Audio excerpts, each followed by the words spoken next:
మాత్రే నమః. సీతా మహాలక్ష్మీదేవి నమః. ఓం భుజాతాయ నమః. ఓం భూదేవ్యై నమః. ఓం వసుంధరాయ నమః. సమస్త మానవాళికి, సమస్త జీవజాతులకు కూడా నివసించడానికి ఆలవాలమైనది ఈ భూమండలం. మరి ఏ జీవి, ఏ ప్రాణి, ఏ మనిషి జీవించాలన్నా కూడా ఈ భూమాత యొక్క అనుగ్రహం ఉండాలి, ఆమె అనుమతి ఉండాలి. కాబట్టి అష్టవసువులను భరించేది ఆమె వసుంధర అంటారు. జీవులన్నింటినీ ధరించేది, ధర్మాన్ని ధరించేది కాబట్టి ధర అన్నారు, వసుంధర అన్నారు, పృథ్వీ అన్నారు, అవని అన్నారు, ఉర్వి అన్నారు. ఇలా చెప్పుకోకపోతే అనేక పేర్లు ఈ భూమాతకి ఉన్నాయి. కాబట్టి ప్రతిరోజు కూడా ఈ భూమి మీద జీవితం సాగించే వాళ్ళు ఎవరైనా భూమాతకు నమస్కరించాల్సింది.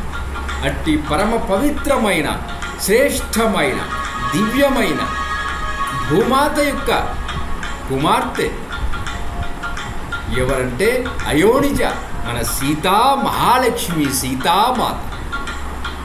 మరి త్రేతాయుగంలో మహానుభావుడు, మహాత్ముడు, మహాజ్ఞాని అయినటువంటి జనక మహారాజు గారాల పుత్రికగా మరి జన్మించారు. ఆమె యొక్క జననము అత్యద్భుతం, దైవ సంకల్పం. మామూలుగా ఎవరైనా కూడా తల్లి గర్భంలో 9 మాసాలు ఉండి ఈ భూమి మీదకి రావాల్సిందే, కానీ సీతమ్మ వారి జననము అలా జరిగింది కాదు. దైవ ఘటన వల్ల ఆమె అయోనిజగా అవతరించారు, భూమి నుంచి పుట్టుక వచ్చారు. భూమాత యొక్క పుత్రికగా జనక మహారాజు నాగేలి పొలాన్ని దువ్వుతూ ఉన్నప్పుడు నాగేటి చారున దొరికారు కాబట్టి ఆమెకు సీతా అని నామకరణము చేసి అల్లారు ముద్దుగా ఆ జనక మహారాజు పెంచుకుంటూ ఉన్నారు. మరి సీతామాత యొక్క మహాపాతివ్రత్యాన్ని, ఆమె మహిమలను, ఆమె గొప్పతనాన్ని చెప్పుకుంటూ పోతే ఎంతైనా ఉంటుంది. కొద్దిగా సంక్షిప్తంగా ఇందులో తెలుసుకుందాం. మొట్టమొదటిగా సీతమ్మ వారి ప్రార్థన చేసుకుందాం.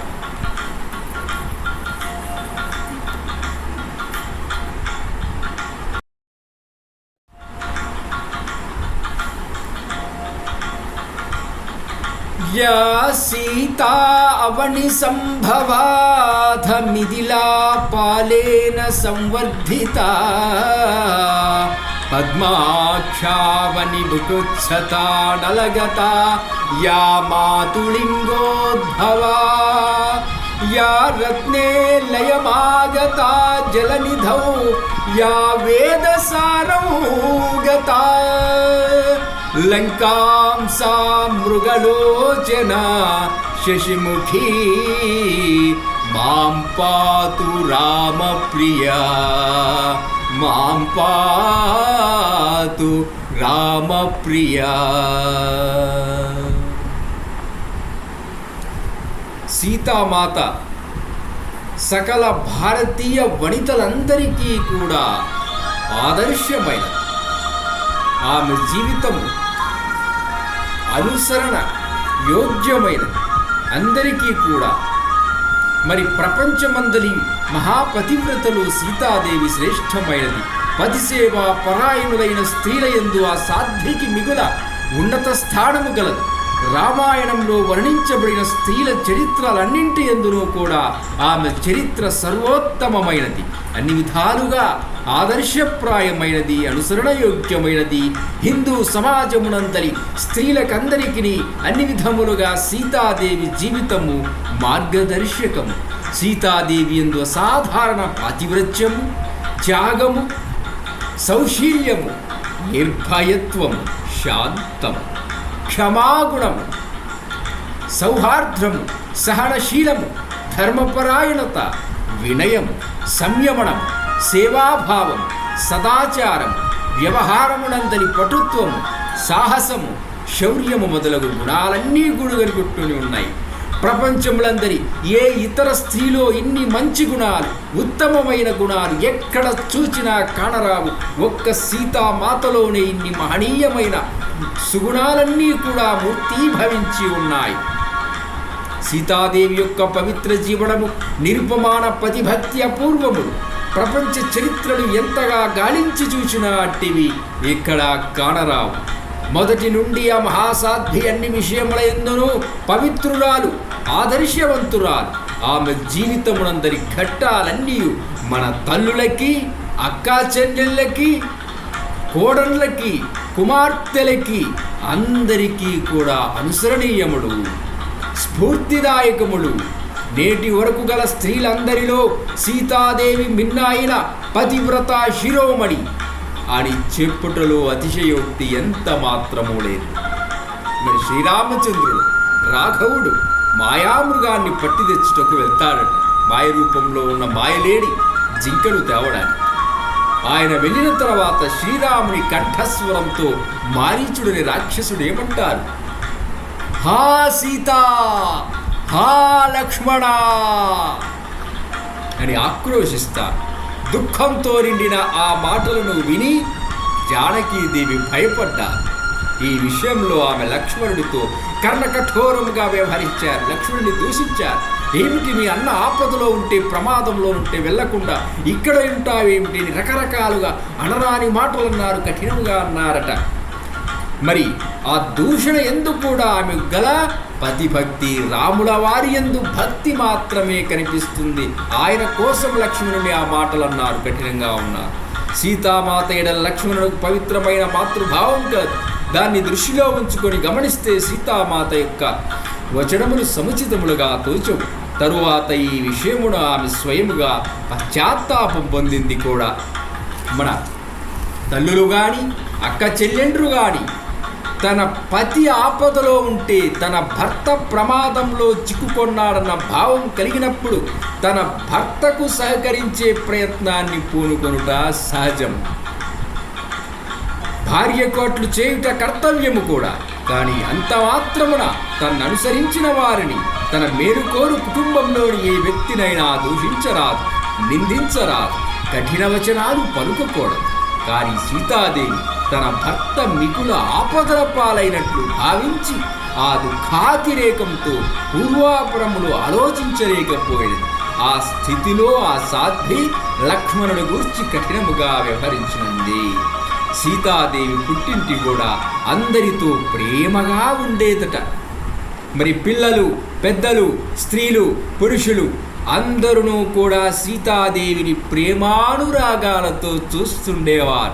ఈ విషయము ముందు వెనుకల వర్ణనలు చదివినప్పుడు మనకు స్పష్టమగును. మరి అడవులకు వెళ్ళేటప్పుడు కూడా శ్రీరామచంద్రమూర్తి సీతాదేవిని కలియడానికై ఆమె యొక్క అంతఃపురానికి వెళ్తాడట. మరి తండ్రి ఆజ్ఞానుసారం వనవాస నిర్ణయం జరిగింది, అడవులకు వెళ్ళాలి. అప్పుడు రామచంద్రమూర్తి సీతాదేవితో, సీత, నేను తండ్రి ఆజ్ఞను అనుసరించి అరణ్యాలకు వెళ్ళుటకు సిద్ధమైనాను. నువ్వు ఇక్కడే ఉండు. ఘోరమైన జీవితం ఉంటుంది, చాలా కఠినమైన జీవితాలను అడవుల్లో గలపాల్సి ఉంటుంది. నువ్వు రావద్దు, అత్తామామలను సేవించుకుంటూ ఇక్కడే ఉండవచ్చు అని శ్రీరామచంద్రుడు పలికితే మన సీతాదేవి ఏమన్నారో చూడండి. పతివచనములను విన్న వెంటనే సీతాదేవి తన కర్తవ్యములను నిర్ణయించుకొని అప్పుడు ఆమె ఈ విధముగా పలికిందట. న పితా నాత్మజో వా నాత్మా న మాతా న సఖీ జనః ఇహ ప్రేత్య చ నారీణాం పతిరేకో గతి సదా. అంటే దీని భావం ఏమిటంటే, ఇహలోకంలో, ఈ లోకమునందు గాని పరలోకమునందు గాని సతులకు పతులే గతి. అంటే భార్యలకు ఎవరు గతి? భర్తలే గతి. భర్త ఏ మార్గంలో ఉన్నా, అడవులకు పోయినా, నదిలోకి పోయినా, సముద్రంలోకి పోయినా భార్య భర్తను అనుసరించాల్సింది. అదే భార్యకు ధర్మము అని చెప్తూ ఉన్నారు సీతాదేవి. కాబట్టి తండ్రి గాని, తల్లి గాని, తనయుడు గాని, మరి స్నేహితుడు గాని, చివరకు తన శరీరము గాని తోడుగా ఉంట జరుగును. ఓ రఘుత్తమా, మీరు ఇప్పుడే దుర్గమమైన అడవులకు బయలుదేరితే నేను కూడా నీతో పాటు వస్తాను. ఆ అరణ్యములలో నేను మీ ముందు భాగమున నడుస్తూ దర్భలు, ముళ్ళు, తొలగిస్తూ నీ మార్గంను చదును చేస్తూ ఉంటాను అంటున్నారు. చూడండి ఎంత మహాపతివ్రత. నువ్వు అడవులకు పోయినా అక్కడ ముళ్ళుంటాయి, దర్భగడ్డి ఉంటుంది, పుచ్చుకుంటుంది. మరి అవన్నీ శుభ్రం చేసి నేలంతా చదును చేసి నీకు ఆసనాలు ఏర్పాటు చేస్తాను, నీ సేవ చేస్తానని చెప్తూ ఉన్నది. చూడండి భర్త ఎంత కష్టంలో ఉన్నా, ఎంత ప్రమాదంలో ఉన్నా ఆయన సేవ చేయాలని నిర్ణయించుకున్నది మన మహాసాధ్వి సీతాదేవి. మరి మన భారతీయ స్త్రీలందరికీ, ఇప్పుడున్నటువంటి ఆడవాళ్ళందరికీ కూడా ఆమె జీవితం అనుసరణీయం.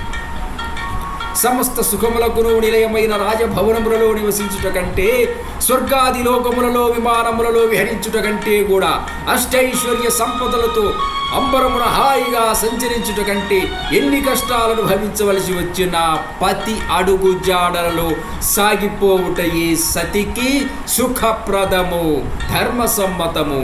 పుట్టింటి లోపలని వనములలో నేను సుఖముగా ఉంటాను, ఈ సేవ చేసుకుంటాను స్వామి అని సీతమ్మ వారు చెప్తూ ఉన్నారు. ఇంకా ప్రేమతో కూడిన, ధర్మంతో కూడిన పెక్కు పలుకులను ఈ సమయమున చెప్పారట. మహాత్ముడు రాముని నోటి నుండి వెలువడిన పలుకులను, వనవాసము వలన కలుగు కష్టములను, దుఃఖములను గూర్చి విని కూడా సీతామాత తన నిర్ణయాన్ని ఏమాత్రము మార్చుకోలేదు.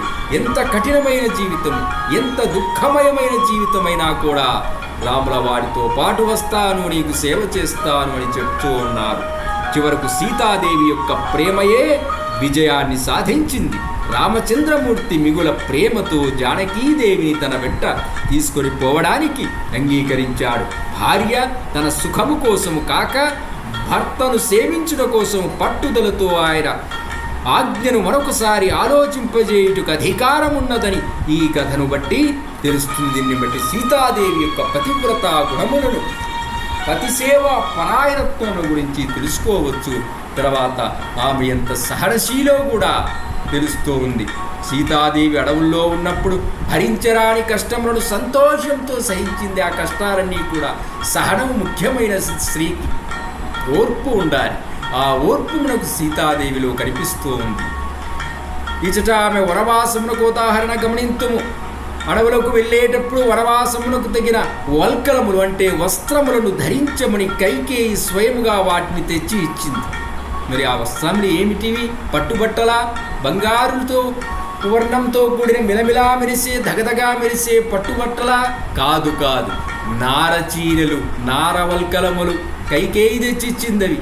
ఆ సమయములో ఆ దృశ్యమును చూచి అంతఃపుర స్త్రీలందరూ కూడా కంటనీరు పెట్టుకున్నారు. అయ్యో, రాజభవనాలలో ఉండే రాకుమారి శ్రీరామపత్ని అయిన సీతాదేవికి ఎంత దురవస్థ ప్రాప్తించిందో కదా అని అందరూ ఏడుస్తూ ఉన్నారు. మరి దశరథ మహారాజు బాధ ఇంకా చెప్పనలవి కాదు. చూచిన వారెల్లా కన్నీరు మున్నీరుగా ఏడుస్తూ ఉన్నారు. వశిష్ఠ మహర్షి వంటి తపోధనులు కూడా మిక్కిలి క్షోభకు గురైంది. ఆయన మనస్సు వైకల్యమును చెందాడు. ఆ మహాముని తీవ్రమైన పదజాలముతో కైకేయిని నిందించాడు. కైకేయిని కఠినముగా మాట్లాడాడు. సీతామాతకు ఇట్లాంటి నారచీరలు ఎందుకు ఇస్తున్నావు నువ్వని వశిష్ఠ మహర్షి అడిగారట. నారచీరలను ధరించబడదని సీతాదేవిని వారించడు. ఈ సమయమును కూడా సీతాదేవి యందు ఎట్టి మార్పును కలుగలేదు. వశిష్ఠ మహర్షి కైకేయి నిందిస్తూ పలికిన పరుష వచనములను విని సీతాదేవి ఎట్టి మానసిక వికారములు కూడా గురికాలేదట. నిశ్శబ్దంగా వింటూనే ఉన్నది. ఎన్ని మాటలు, కఠినపు మాటలన్నా కూడా ఆమె మనస్సు చలించలేదు, ఎటువంటి వికారానికి గురికాలేదు. అంతేకాకుండా సీతాదేవి తన చిన్న అత్తగారైన కైకేయి తెచ్చి ఇచ్చిన నారచీరను ధరించి ఆమె ఆదేశమును పాటించింది. వశిష్ఠ మహర్షి వస్త్రములను ధరింపవలదన్నను ఆమె తన నిర్ణయాన్ని మార్చుకోలేదు. వద్దమ్మా, నీకు ఈ నారచీరలు ఎందుకు తల్లి, ఈ గతి ఎందుకు? పట్టు వస్త్రాలు వేసుకునే రాజకుమారికి, శ్రీరామపత్నివి, ఈ బట్టలు వద్దు అన్నా కూడా ధర్మాన్ని అనుసరించి సహించి ధరించి ఓర్పుతో ఆ నారచీరలనే ధరించారట సీతాదేవి. చూడండి ఆమె సహనము, ఆమె ఓర్పు ఎంత గొప్పదో ఈ విధంగా తెలుసుకోవచ్చు. ఈ విధంగా చెప్పుకుంటూ పోతే అనేకమైన ఉదాత్తమైన గుణాలు సీతమ్మ వారిలో కనిపిస్తాయి. ఓం శ్రీ సీతామాత్రే నమః.